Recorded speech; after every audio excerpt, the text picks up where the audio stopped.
whole lot of loving is what we'll be bringing. We'll make you happy. Hello and welcome to episode 2 of Schools with Heart. I'm Olivia, a 48-year veteran public school teacher, still in the classroom, still loving kids on deeper levels, still dedicated heart and soul to a lifelong commitment of helping kids reach their full potential socially, emotionally, and academically. And you just found my brand new social emotional channel, Schools with Heart. Before we get rolling today, I need to share a couple of matters of importance. The first is that I am not associated in any way whatsoever with any mandated curriculum from any school district, county, or state. My channel promotes no political affiliation or social justice advocacy group. The only issues that you'll hear about on my channel are issues of the heart.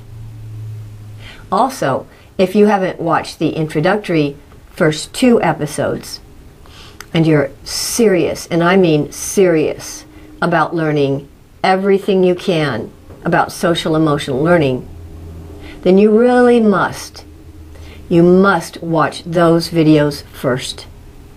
Today's episode will then make a lot more sense. My videos will follow a distinct order of progression.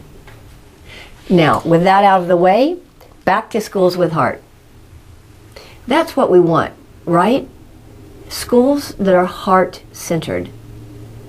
Student-centered, kids first, schools of the heart, and not just schools of the mind, as Daniel Goleman is so fond of saying. Hopefully, you enjoyed my first videos and were convinced to buy my books. If you did, you may already know who Daniel Goleman is. I wrote all about him in the story of how he introduced me to emotional intelligence in this book, Living the Lessons. And for those of you who didn't see the first episode introductions, part 1 and part 2, please watch them now, because if you're serious, truly serious about diving into social emotional learning, you really must know who I am and what I believe about the power of social emotional learning to transform kids' lives. In my introductory videos, my intention was to convince you that the only way in the universe to create the classroom of your dreams is to immerse your students in a strong SEL curriculum virtually every minute of the day. If you are 100% committed to creating that classroom, you will read my books and you will see, that it can be done. I know because I did it, and I can show you how, and that's a promise. This is my truth rock. In an upcoming video, I'll tell you all about how I use my truth rock to teach my students to stop lying and embrace the truth, and how I use it to teach self-respect. When I hold it up in the classroom, it means I have to tell my students the absolute truth. So that's where we're going to start today, with the absolute truth. I love the truth. I'm dedicated to the truth at all cost, and you must be as well if you expect miracle SEL transformations in your students. The truth literally did set me free, and in this episode I'm going to tell you the truth about who I used to be and who I am today, and how my own journey has everything to do with whether or not you will be able to create the classroom of your dreams. So remember, as I share my story today, that I'm sharing it for your benefit.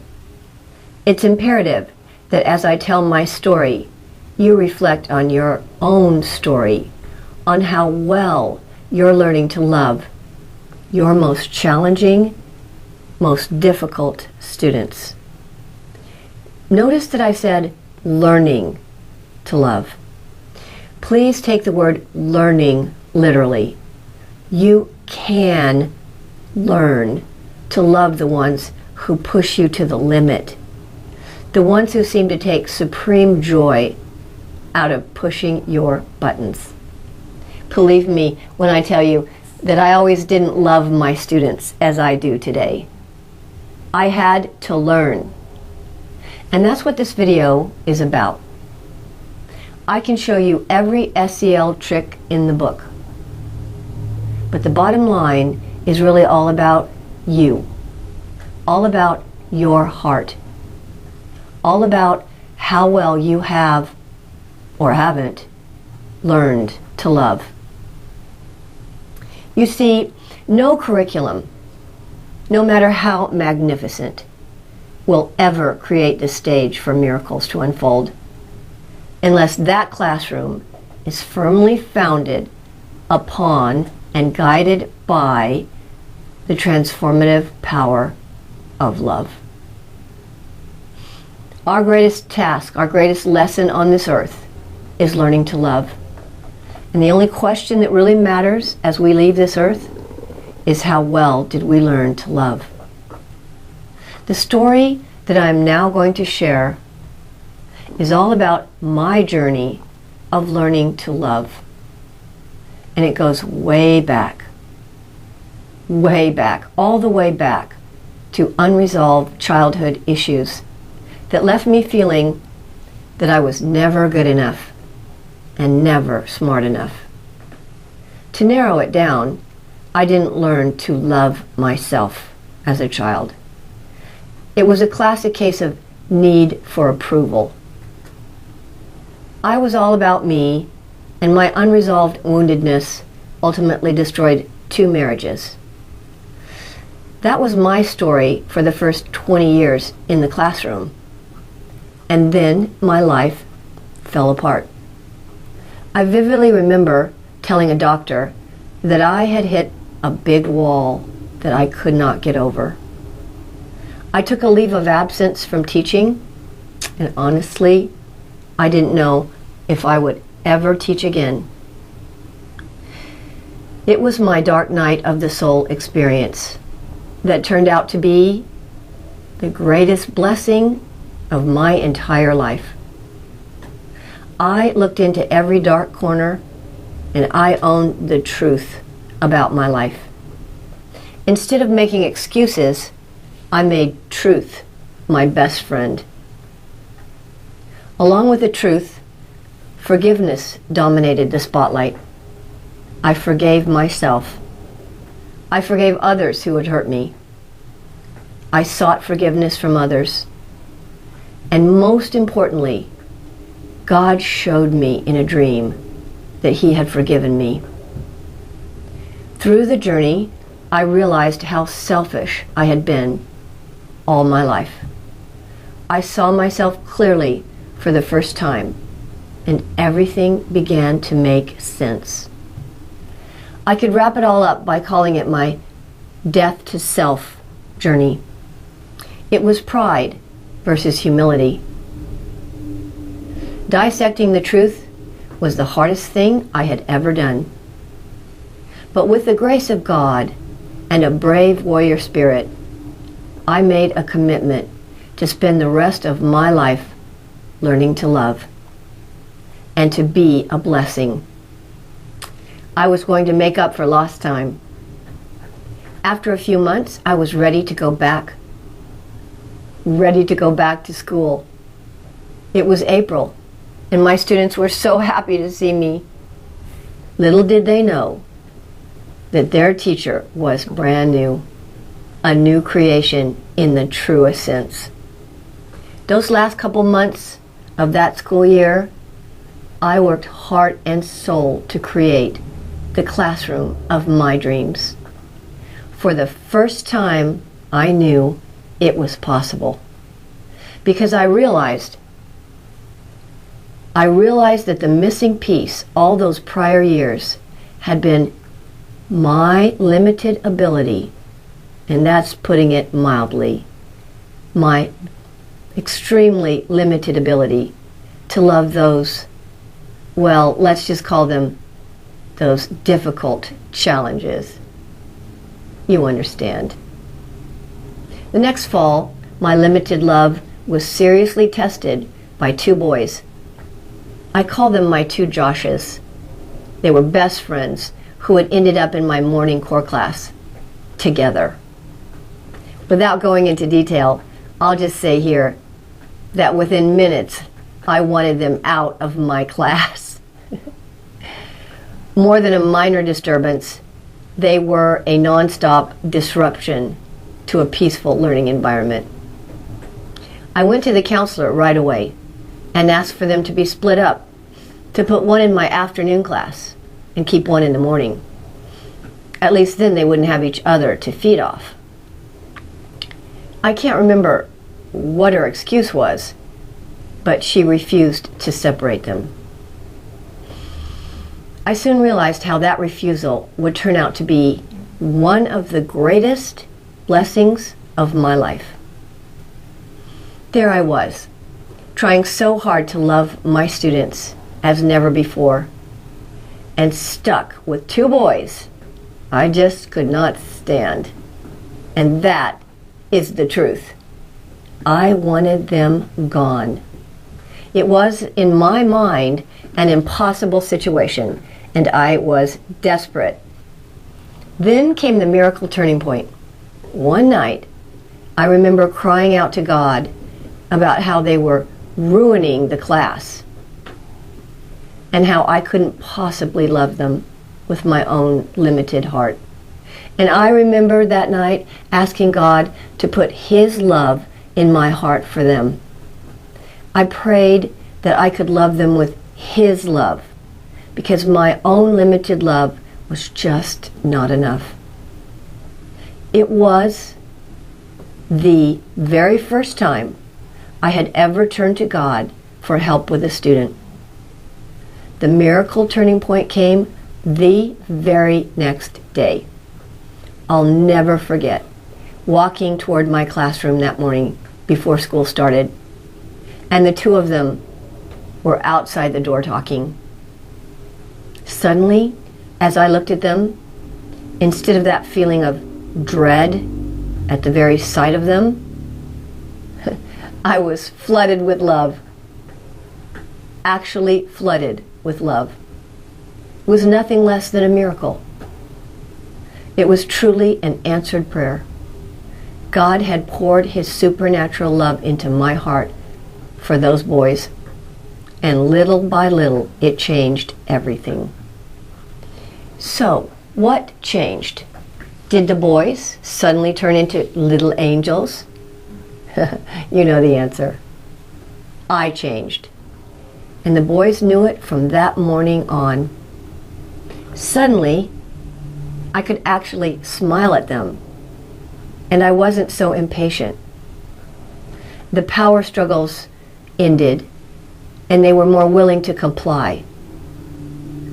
No, it didn't happen overnight, but by Thanksgiving, we were on pretty good terms. From that day until today, the answer to the Joshes in my classroom is always a prayer for God to fill me with His love. Learning to love on deeper levels, deeper and deeper levels, is and always will be a never-ending journey. But every year, I see progress. Every year, as I love on deeper levels, my students are less combative and more willing to comply with my behavior expectations. That's what happens when kids know that you love them despite their behavior. When you love them unconditionally. They learn to trust your love so that when you do have to take them outside or aside and deal with a problem, they're less defensive and more open to a positive resolution.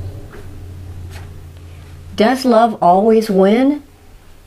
I told you I would tell you the truth.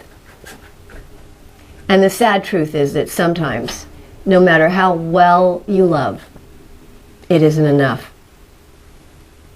I have one story in particular where that was the case. The last 2 years of my tenure at the middle school, where I taught for 30 years, I agreed with the administration who asked me to create a combination 7th, 8th grade class for at-risk students who were making it impossible for teachers, mainly the math teachers, to maintain a positive learning environment without constant disruptions. They were the 25 most disruptive behavior problems in the school. And I was all about love conquers all. It might have worked if they had given me at least one aide, but as it turned out, by April of the second year, I came to the end of my rope. I had 5 kids in that class who were nothing short of impossible to work with. I had tried everything, and one morning I woke up and decided that I just couldn't face another day with that class. As it turned out, the administration got serious about my absence and sent all 5 to community day school the next week so that I was able to finish the year in a relatively happy, peaceful note, except for one 8th grade boy who didn't end up in community day school. For reasons I can't share here, I pleaded with another teacher to take him, and I thanked God he did. I can't say that I gave up on the boy. It was his father who stood in the way of any possible resolution. That class was the greatest challenge of my teaching career, but by persevering through it, I traveled far on my love walk journey. My greatest breakthroughs have always come through intense suffering. In videos to come, I'll be talking in great detail about emotional intelligence. It's a major part of my SEL curriculum. I teach my students that emotional intelligence is being smart about your feelings and the feelings of others. The truth is that for many years, I was not an emotionally intelligent teacher. I experienced a certain degree of success in the classroom, but nothing to write a book about. Research says that 80% of our success in life is determined by our degree of emotional intelligence. So the more we understand our own feelings and the feelings of others, the more successful we will be in the classroom. This video is a call to the teachers of America to examine themselves, as I did, in the light of the truth. And if necessary, seek change. My death to self journey opened the door for miracles in the classroom. As you read my books, you'll read many, many reflections written by students about their personal growth. Stories that seem almost too good to be true, but they are true, and they are the result of great love. The result of great love combined with a one-of-a-kind SEL curriculum. My principal calls it the secret sauce that transformed our school. In closing today, I'm going to give you a peek into the future. There's so much to come, so many unique ideas that you won't ever hear about or read about. And why not? Because with inspiration from above, I created them all. Today I'm going to introduce you to a few of my precious students as I tell you about two of the ideas that will transform your students and ultimately help you create the classroom of your dreams. First, I'm going to introduce you to Ivy, a 7-year-old girl who just became a master of the skills of independence. The Skills of Independence is a program that teaches students to become independent learners who don't wait for the teacher to tell them what to do, who make wise use of their time, who are not easily distracted and don't distract others, and who can be trusted to do the right thing even when no one is there to make sure. So, Ivy came to our school this year and had a story, brought a story with her. She was a bullying target, and her parents took her out of the school because she wears glasses and she's overweight, and she absolutely came home crying every night. So Ivy wanted to know, she asked me early in the year, is anybody going to bully me at this school, Miss LaField? So I really have a place in my heart for this little girl. And she, at the beginning of the year, could not sit still, could not concentrate, focus, nothing. And yet she became a master of the skills of independence. So you can see she's wearing a necklace, a little necklace here. And I brought one of my necklaces. This is my holiday Christmas necklace. All the kids, when they become a master of the skills of independence, they make their own necklace. And so Ivy, she is so proud of herself. And she was just the most recent master that we had last week at school. I take pictures with my camera, and then I go to Walgreens and enlarge them. So this picture is one of many that will go on the wall in the hallway. As the kids walk by, Ivy will be able to see her picture up on the Skills of Independence bulletin board for years to come. So that's one program, one idea that you're going to learn about. Beginning on episode 14, I start the Skills of Independence. It's going to be a 5-part series because it's really in-depth. And I wanted to tell you today what my principal says. This is my most recent book that just came out last week. I'm going to read you what my principal says about the Skills of Independence. It's on the back of the book. He says, if you want to change your school culture, truly empower your students, increase empathy and communication for all, build respectful relationships site-wide, and have students and staff believing in themselves, the Skills of Independence is the place to start.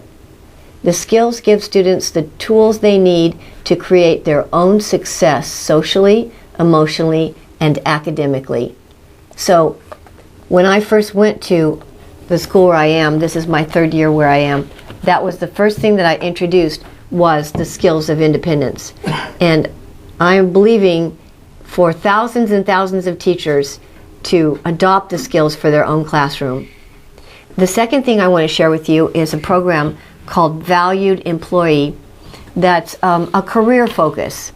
And it's much, in order to be a valued employee, you have to do much more than a master has to do. Remember, a master has to be a self-starter, make wise use of time, not be easily distracted, and be trusted to do the right thing even when no one is there to make sure. So they can be individually, they can walk into a classroom and never even speak to their neighbor and just get right on task and do the job and be an independent learner. And that's my puppy, Lucy. I'm going to show you Lucy. Come here, Lucy. Let's introduce you. Come here, baby girl. Come on up here. Come here. Come here, Lucy girl. Come on. Come on. Up we go. This is Lucy.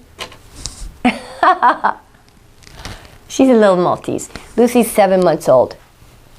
Oh, she was 7 months old and such a baby. So she's in here with me, and she's getting a little bit impatient with. This is a very long video, isn't it, baby girl? That's right. So if you hear a little bark, that's Lucy. So, in order to be a valued employee, which is the second program, it has to be all about, in the real world, you don't just go to your job and sit down and get on task and never talk to anyone. You have to work with people. You have to be a team player. You have to solve conflicts peacefully with others, etc. So I created this program called Valued Employee many years ago. And when they become a valued employee at our school, they're already a master, and they also get a medal that says Valued Employee in the name of our school, and it goes hangs right on their necklace. So this is Selena. She is a 7th grader, and she just became a valued employee. I just introduced this program this year, just this year, and so we only have, I'm going to show you exactly who our valued employees are, and I'm creating a space in the hall for these. So notice I wanted to show you how I made this. You see these all over, in Michael's, in Hobby Lobby, etc. And instead of putting their pictures in a frame, I just got the idea one day. That would be so expensive for one thing, but I just got the idea I could paint these. I spray painted them. At first I tried to paint it with regular paint. It was like 5 coats. It was so hard. So I just bought spray paint, and first I spray painted it, and then I sprayed the back of this is an 8x10, and I sprayed the back of it with my fabulous spray, which I'll be introducing in an upcoming video. And then, my favorite font and her name glued on with a glue stick, and then I'm going to put wire, a little bit hooks and wire, so I'm going to hang it in the hallway. But isn't that creative? I just love it. And then someday she'll get to take that home. When she graduates, she'll graduate next year. This is Roxanne. And Roxanne is a little 4th grader who just became a valued employee last week. She's so excited. And they're standing in front of the Skills of Independence bulletin board in the 5th, 6th grade classroom. And these are the pillars with masters and what the masters have to do. This is Sage. Sage and Roxanne are really good friends. So this is Sage. And she is just, it's amazing how wise and mature a 4th grader can be. Notice these are all girls. We don't have any boy valued employees yet. Can't wait for that. And here's Brooklyn. And Brooklyn was like, when I introduced the the Valued Employee Program, she came up to me and she said, I'm going to get one of those medals. She is so proud of her medal. Brooklyn, 4th grade. And this is Rory, and I just did these yesterday and this morning, and I didn't quite get finished with Rory's name on here. Rory's a 6th grader, and she made lots of goals in order to be a valued employee because she's very quiet and didn't really help others, work with others. She works fine with people when she works with them because she's a sweetheart, but she never intentionally tried to be a team player, etc. She really had to work on it to get this. So she's quite shy, actually, and had to really, really set some goals to work on them. And then here's Leandra, and Leandra is a 7th grader. I actually have her wire on this ready to go. Leandra is a superstar, like all the rest of them. She was the first person to become a valued employee, and her goal is to be a heart surgeon someday. You'll hear a lot about Leandra. She did an interview with me in an upcoming video, number 32 or something like that. So you'll see her when we get that up. But I've been tutoring her, teaching her during COVID. I tutored her for two years on how to be a great writer. She's really going to make the world a better place someday. And then the last thing is that I just wanted to share, I'm so excited about my poster book, book 3. For those of you, the upcoming videos, you're going to see how we have posters all over our classroom, all over the school. And my principal wanted me to somehow create a way for the Teachers of America to make those posters. So this book was the answer to that. And it's just a book that, it's a resource book that goes along with with the second book, The Schools That Love Built. This book is the story of the school where I am right now that was in chaos when I was hired. It was truly falling apart. It was a school in crisis. And I went up there, I was hired by the superintendent, who was a former student of mine when he was a teenager. And I took my SEL curriculum up there, and this is the story of what happened. So I'm just so excited about it. There are so many schools in crisis in our country today, and there's so much that can be done to change that. If today's video captured your attention and touched you on a heart level, be sure to click the like button and subscribe if you haven't already. I look forward to reading every single comment. Tell me what you need. Ask questions. Let me know how I'm helping. If you haven't already, be sure to order my books from Amazon. And please share my channel with every teacher you know. Post my videos on your Facebook page and help me start a movement that will sweep across America. Don't wait another minute to get started. You can become the teacher that your students never forget, the one who loved them despite themselves, the one who inspired them to greatness. Get excited. There's hope for whatever situation you're facing. You must believe. Until next time, God bless you on your journey to loving students unconditionally, and God bless the United States of America.